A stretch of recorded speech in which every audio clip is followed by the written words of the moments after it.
Habari za wakati huu, mtazamaji wa Inland TV popote pale ulipo, bila shaka umekuwa na siku njema, na kwa hivi sasa karibu katika taarifa yetu ya habari. Tuangazie mkusanyiko wa taarifa mbalimbali ambazo tumekuandalia kwa siku ya leo. Jina langu ni Samuel Chem, karibu.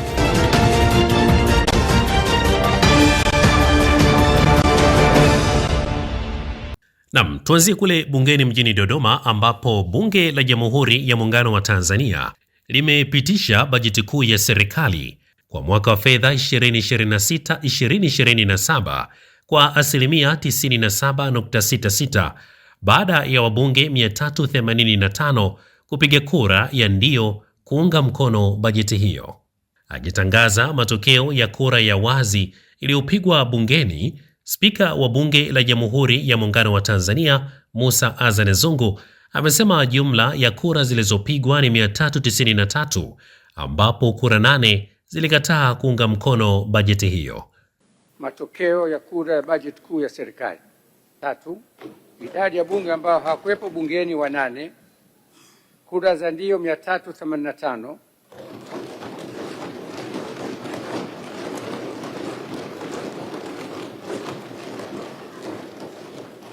Kura za hapana 8. Kura za sipigi kura 0. Bajeti ya serikali imepitishwa kwa kura 385 sawa na asilimia 97.96.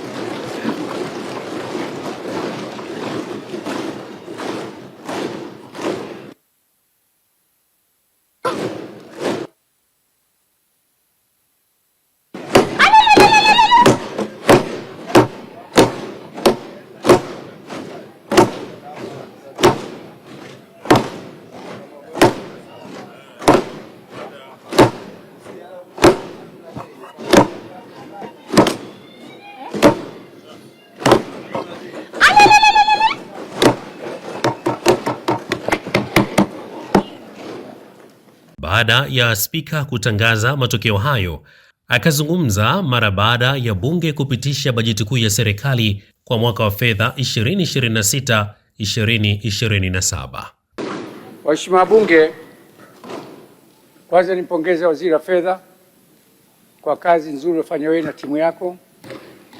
Niwapongeze wabunge kwa michango mizuri, michango yenye tija kwa taifa hili. Pesa kura zimepigwa na pesa serikali imeruhusiwa kuanzia sasa kuanza kuzitumia. Mkazitumia kama maelekezo ya kamati za bunge zilivyoelekeza, kuhakikisha maslahi ya watu kwanza kabla ya mambo yote mengine.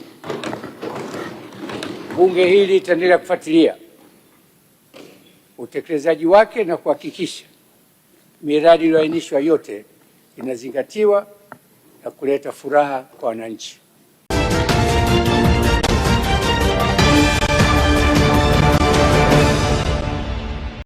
Wananchi wa kata ya Buhongwa na kata jirani ya Lwanima, wilaya ya Nyamagana mkoani Mwanza, wamejitolea kukijenga upya kituo cha polisi Buhongwa kilichochomwa moto wakati wa vurugu za uchaguzi mkuu wa mwaka 2025.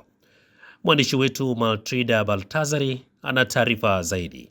Hatua hiyo imekuja baada ya wananchi hao kupata adha ya kutafuta huduma za kipolisi kwa kusafiri umbali mrefu. Awali, kituo hicho kilikuwa kinatoa huduma kwa wananchi zaidi ya 200,000 wa kata hizo mbili na kata jirani ya Mkolani kabla hakijaribiwa. Akitoa taarifa kuhusu adha ya kukosekana kwa kituo cha polisi na kuombea msamaha watu waliochoma kituo hicho wakati wa vurugu zilizotokana na uchaguzi mkuu wa mwaka jana, diwani wa kata ya Buhongwa Mhandisi Nelson Mfinanga amesema vijana waliofanya uhalifu huo tayari wamejifunza na wamemtuma awaombee msamaha. Kwa kweli vijana wale wameshakaa, wametathmini, wamejifunza na wamesema ni waombee msamaha, japo wengine siwafahamu, lakini itoshe kusema kwa mateso tuliopitia toka kituo chetu kimechomwa. Sasa wamesema mateso sasa basi, na tuko tayari sasa kushirikiana na jeshi la polisi kurejesha huduma ya kituo cha polisi. Afande RPC, tuko tayari kushiriki katika kuhakikisha kwamba kituo chetu kinarejea. Ndio maana kwa mfano ulio hai tayari unaona gari la mchanga ni mwananchi tayari ameshajitolea na tayari tumeshaanza kumwaga baadhi ya material ili siku ya siku huduma hii irejee. Katika hatua nyingine, Mhandisi Mfinanga amepongeza polisi kata wa kata hiyo, mkaguzi wa polisi Clemence Masululi kwa namna anavyohudumia kata hiyo yenye mitaa 18 pamoja na changamoto zake licha ya kukosa kituo cha polisi. Lakini kipekee sana nimpongeze polisi kata wetu ndugu yangu Clement. Kwa kweli huyu amevaa kofia zote za uzazi za askari, lakini kwa unyenyekevu mkubwa anaihudumia kata ya Buhongwa pamoja na ukubwa wake, lakini pamoja na changamoto zake za kukosa kituo ameendelea kupambana na mitaa yetu 18. Ndiyo maana mpaka sasa hivi unaona angalau Buhongwa ipo salama, lakini kimsingi nimpongeze sana kwa kazi kubwa anayoifanya Buhongwa. Akizungumza na wananchi hao Juni 22, 2023 katika mkutano wa hadhara eneo la Buhongwa kilipochomwa kituo hicho, kamanda wa polisi mkoa wa Mwanza DCP Wilbrod Mutafungwa ameridhia ombi la wananchi wa kata hiyo la kukijenga upya kituo hicho kwa nguvu zao, huku akiwataka kujitafakari kwa kile kilichotokea na kusababisha uharibifu huo. Pamoja na kuridhia ombi la wananchi la kurejeshewa kituo hicho, kamanda Mutafungwa amewasisitiza kuendelea kujitafakari kwa kutunza amani ya nchi ili yale yaliyojitokeza yasijirudie tena. Biwa hapa kwamba mheshimiwa diwani anawakilisha mahitaji ya wananchi, kwamba wanaomba kuwepo kwa huduma ya jeshi la polisi sehemu hii tulio. Lakini nimshukuru, anasema pia kwamba kuna mpango mkakati wanaendelea kuufanya ili eneo la Buhongwa liwe na kituo kikubwa, au sio? Kituo kikubwa, na mimi nakubali mheshimiwa diwani, endeleeni na hizo jitihada, na sisi jeshi la polisi tutakuwa nyuma yenu kuhakikisha kwamba hicho kituo kikubwa kinakuwepo. Lakini huwezi kwenda kwenye kituo kikubwa bila kuongelea kile kidogo ulichokuwa nacho, kwa sababu hata hatua ukipiga binadamu unaanza na hatua moja ndio unakwenda hatua ya ngapi? Ya pili. Mmesema hapa kulikuwa na kituo cha polisi hiki hapa. Mheshimiwa diwani ametukata maneno mengi alipoamua kusema hivi, kuna watu walikiharibu, lakini sasa tumewasamehe na wengine hatuwajui. Sawa, tunawasamehe, lakini hatuna budi kutafakari ni kitu gani kiliwapeleka pale hadi kituo cha polisi kikafanya nini? Kikachomwa moto. Na si kituo cha polisi tu, ziko ofisi nyingine za serikali, shule. Hivyo vitu ndio ambavyo hatuna budi kuvitafakari wakati tunasamehe, na kimsingi tusamehe, na mimi nakubali tusamehe, lakini tusamehe huku tukitafakari yale yaliyotokea, na tukubaliane kwa pamoja kwamba hayo yasijitokeze tena. Makundi mbalimbali wakiwemo wafanyabiashara wameunga mkono juhudi hizo ili kuhakikisha ujenzi wa kituo hicho unaanza na huduma hiyo inasogea karibu. Zaidi ya fedha taslim shilingi milioni 5 zimechangwa na wananchi, mifuko 74 ya saruji na matofali pisi 1200 vimetolewa wakati wa mkutano huo wa hadhara, ambapo makadirio ya gharama za ujenzi wa kituo hicho ni zaidi ya shilingi milioni 30 hadi kukamilika kwake. Mimi ni Matrida Baltazari wa Inland TV.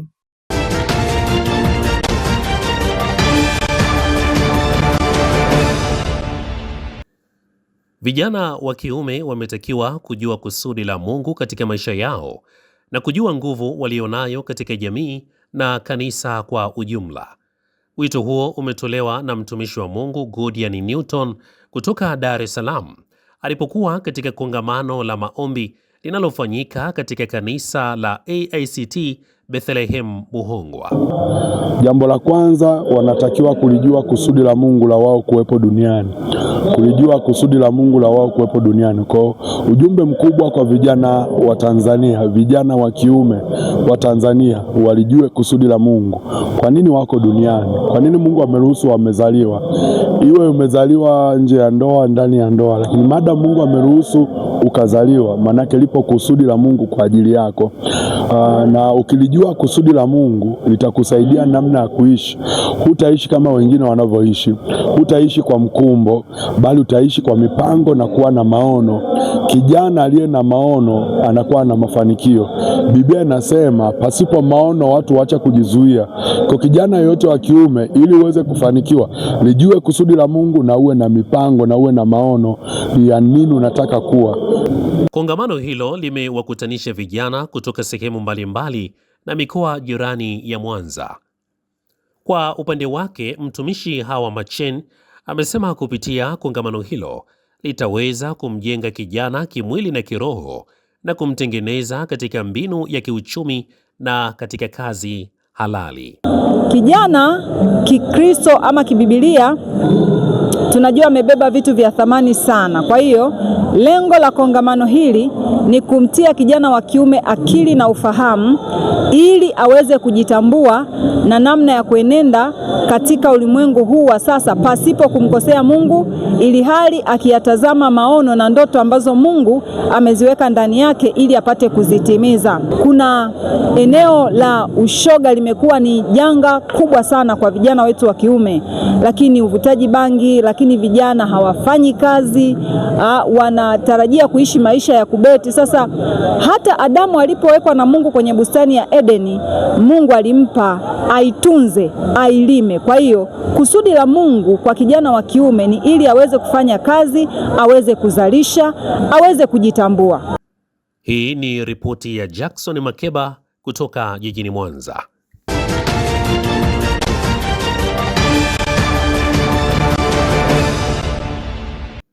Kwa sasa tuelekee kule nchini Burundi ambapo Rais wa Burundi Evariste Ndayishimiye amewasili mjini Kinshasa nchini Jamhuri ya Kidemokrasia ya Kongo kwa ziara ya kiserikali ya siku 2 kufuatia mwaliko wa Rais Felix Tshisekedi.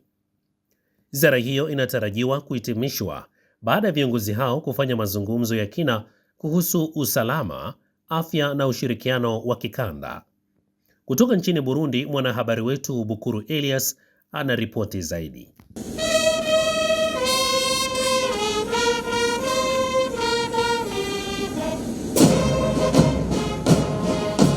Rais Ndayishimiye ambaye pia ni mwenyekiti wa Umoja wa Afrika kwa mwaka 2026 alipokelewa katika uwanja wa ndege wa kimataifa wa Njiri na Rais Tshisekedi pamoja na mke wake katika mapokezi yaliyofanyika kwa heshima ya ziara hiyo ya ngazi ya juu. Mara baada ya kuwasili, viongozi hao wawili walifanya mazungumzo ya faragha kabla ya kukutana na waandishi wa habari. Masuala ya usalama mashariki mwa DRC yanatajwa kwa miongoni mwa ajenda kuu za mazungumzo hayo.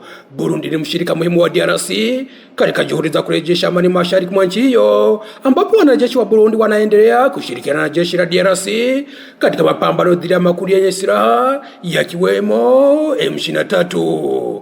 Viongozi hao pia wanatarajiwa kujadili hali ya mlipuko wa Ebola unaoendelea katika majimbo ya Ituri, Kivu Kaskazini na Kivu Kusini, pamoja na juhudi za kuimarisha ushirikiano wa kikanda katika sekta ya afya. Aidha, DRC inatarajiwa kuomba uungwaji mkono wa Burundi katika kampeni ya kugombea nafasi ya katibu mkuu wa nchi zinazozungumza Kifaransa, ambapo mgombea wake Juliani Lumumba anachuana na wagombea kutoka Rwanda, Mauritania pamoja na Romania. Ziara hiyo inatarajiwa kuhitimishwa baada ya viongozi hao kufanya mazungumzo ya kina kuhusiana na usalama, afya na ushirikiano wa kikanda. Nikiripoti kutoka mjini Bujumbura nchini Burundi, Bukuru Elias Danieli.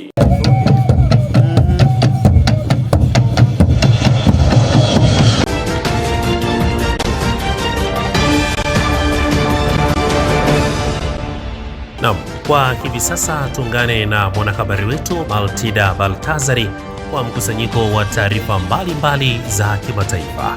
Sudan. Tume ya uchaguzi nchini Sudan Kusini imetangaza kwamba uchaguzi wa urais utaandaliwa Disemba 22 mwaka huu wa 2026 baada ya zoezi hilo lililosubiriwa kuhailishwa mara kadhaa. Ni tangazo lililotolewa licha ya hali mbaya ya usalama, huku waangalizi wa kimataifa wakionya juu ya taifa hilo la Afrika Mashariki kurejea kwenye vita vya wenyewe kwa wenyewe kutokana na mzozo unaozidi kuongezeka kati ya vikosi vya serikali na upinzani. Mkataba wa amani wa mwaka 2018 uliomaliza vita kati ya Rais Salva Kiir na aliyekuwa makamu wake Riek Machar kwa kiasi kikubwa umeonekana kutotekelezwa na kuliacha taifa hilo kwenye hali mbaya ya umaskini pamoja na viwango vya juhudi vya ufisadi. Chini ya mchakato wa amani, uchaguzi mkuu ulitakiwa kuandaliwa mwaka wa 2022 lakini ukacheleweshwa hadi 2024 na baadaye kuhairishwa tena hadi mwaka huu. Licha ya kutoa tangazo hilo, mwenyekiti wa tume ya uchaguzi Abednego Akok ameonya kuwa bado kuna sintofahamu kwenye masharti kadhaa ya mkataba wa amani yanayotakiwa kuruhusu uchaguzi huo kufanyika. Kulingana na Akok, kwa sasa tume hiyo imepokea dola milioni 21 kati ya dola milioni 250 zilizopendekezwa kwa ajili ya shughuli hiyo, huku pia akitaja suala la usalama kusalia changamoto. Tuelekee huko DRC. Idadi ya wagonjwa waliothibitishwa kuambukizwa virusi vya Ebola mashariki mwa Jamhuri ya Kidemokrasia ya Kongo DRC imefikia 1003 ikiwa ni pamoja na vifo 254. Idadi hii mpya ilitangazwa na mamlaka katika taarifa iliyotolewa Jumapili jioni, huku ufuatiliaji wa watu waliotengamana na wagonjwa ukiendelea kuwa changamoto kubwa. Jumla ya watu 100 wamepona tangu mlipuko huo uanze, ukiwa umejikita katika mkoa wa Ituri baada ya kutangazwa Mei 15 angalau wagonjwa 365 kwa sasa wamelazwa hospitalini au wametengwa. Mlipuko huu wa Ebola ulisababishwa na virusi adimu vya Bundibugyo ambavyo hakuna chanjo au matibabu yake. Ulikuwa mbaya zaidi kuwahi kurekodiwa katika mwezi wake wa kwanza. Mamlaka zinakubali kwamba kunaweza kuwa na wagonjwa wengi zaidi ambao bado hazijawatambua na kwamba kilele cha mlipuko wa ugonjwa bado kinakuja. Kufuatilia wanaotengamana na watu walioambukizwa bado ni changamoto kubwa kwa mamlaka, ambapo wamefikia kiwango cha chanjo cha 55% pekee kulingana na Wizara ya Afya ya DRC.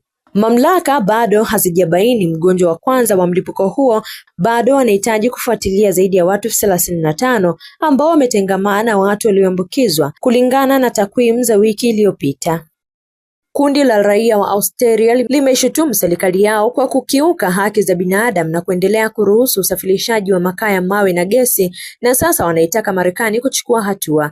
Walalamikaji hao wamesema maisha yao yameathiriwa na matukio makali ya hali ya hewa yanayohusishwa na mabadiliko ya tabia ya nchi, yakiwemo moto mkubwa wa misitu, mafuriko, mawimbi ya joto kali, kupanda kwa kina cha bahari na kuongezeka kwa mwani wenye sumu.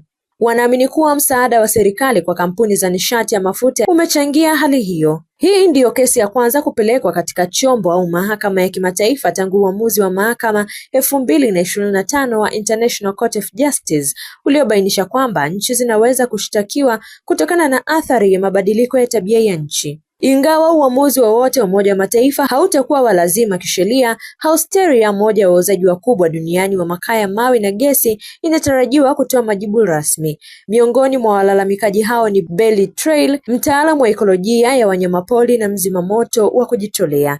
Trail alisema kwamba mwaka 2009 baadhi ya marafiki zake walifariki katika moto mkubwa msitu wa Black Saturday Bush Fires katika jimbo la Victoria, licha ya kuwa walikuwa na uzoefu wa maandalizi ya kukabiliana na majanga hayo. Mwaka 2019 akiwa mstari wa mbele katika kupambana na moto mkubwa wa msitu huko Queensland wakati wa msimu uliojulikana kama Black Summer, Trail alisema alishuhudia moja kwa moja kwamba mabadiliko ya tabia ya nchi si tatizo la baadaye.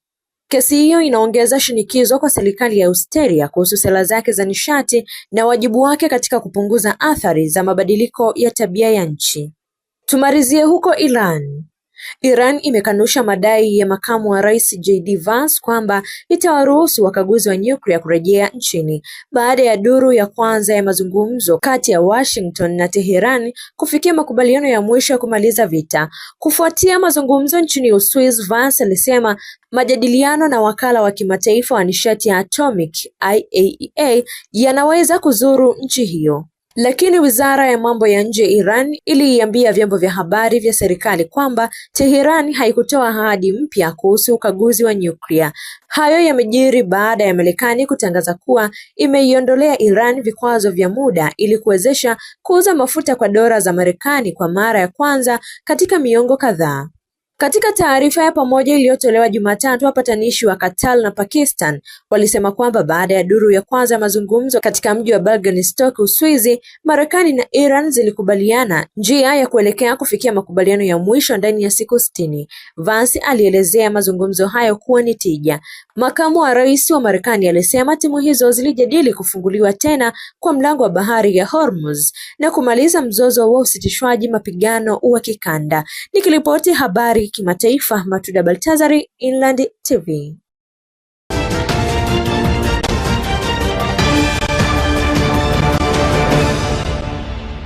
Na mtazamaji, kwa habari hizo za kimataifa hizo ambazo zinatuhitimishia mkusanyiko wa taarifa yetu ya habari kwa siku ya leo.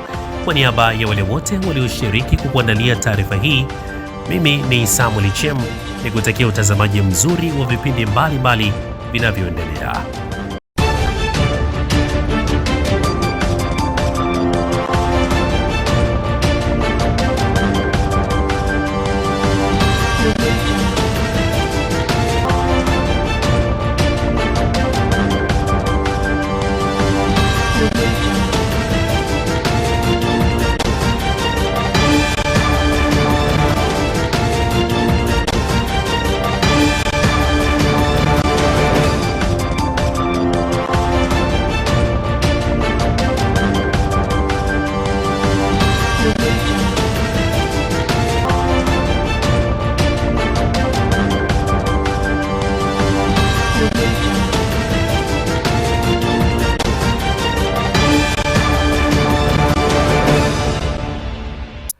Habari za wakati huu, mtazamaji wa Inland TV popote pale ulipo, bila shaka umekuwa na siku njema, na kwa hivi sasa karibu katika taarifa yetu ya habari. Tuangazie mkusanyiko wa taarifa mbalimbali ambazo tumekuandalia kwa siku ya leo. Jina langu ni Samuel Chem, karibu.